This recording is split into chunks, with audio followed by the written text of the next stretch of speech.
الله أكبر الله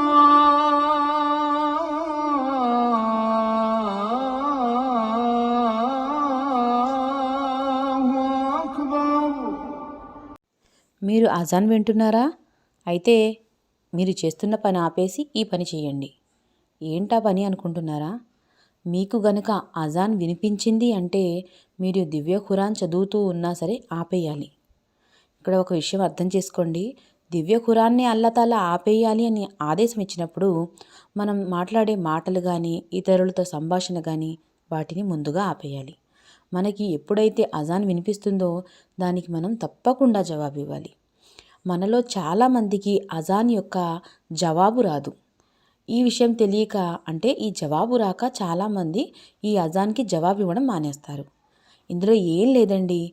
అజాన్ ఏ విధంగా అయితే ఇస్తున్నారో అదే విధంగా అదే మాటల్ని మనం కూడా పలుకుతూ ఉండాలి.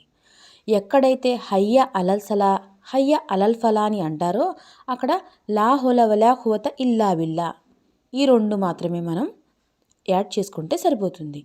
మిగతాదంతా అజాన్ ఏ విధంగా అయితే ఇస్తున్నారో అదే విధంగా ఆ పలుకుల్ని మనం ఉచ్చరిస్తే సరిపోతుంది.